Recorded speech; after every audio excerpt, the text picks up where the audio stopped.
It's reported at least 27 people have been killed in an elementary school shooting in Connecticut in the USA. From Washington now, I'm joined by artist Ghana Chichikan with more details. Ghana, bring us up to date with what you know.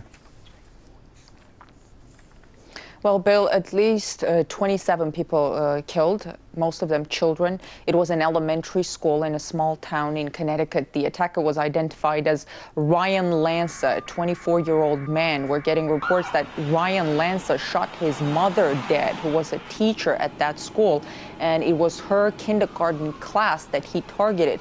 We're also getting reports that Lanza's father was found dead in their house. Again, those reports, those are unconfirmed reports. That still needs to be clarified. 2 guns were found on the site of the shooting at that school. Ryan Lanza is dead. We don't know whether he took his own life or whether he was killed by the police. A witness said there must have been 100 rounds fired. There's another man taken into custody. They're not calling him a suspect yet, but he's being questioned.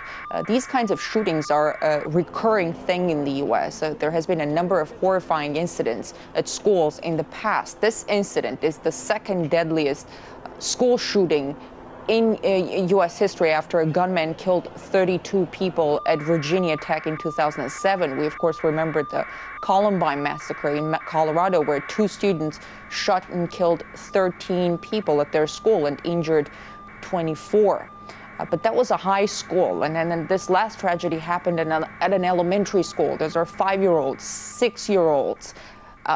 The problem is that getting a gun is no problem in the states here, in most states here. Any attempts to regulate that hit the wall, and that wall is the Second Amendment, the right of the people to bear arms. Some states here do have controls over a gun possession, but again, very limited controls.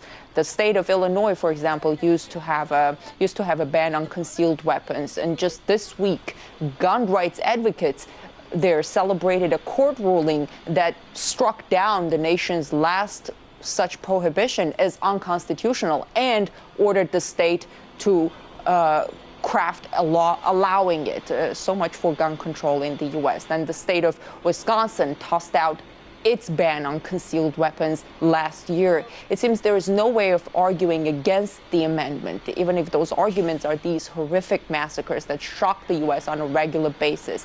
The White House today dodged questions on its gun policy in the wake of the tragedy. That, too, is a recurring thing. One of the policy goals of President Obama was a ban on assault weapons, but it's thought to be a losing proposition for any politician in the U.S. to really seriously take on the issue, again, even despite these absolutely horrifying and recurring incidents.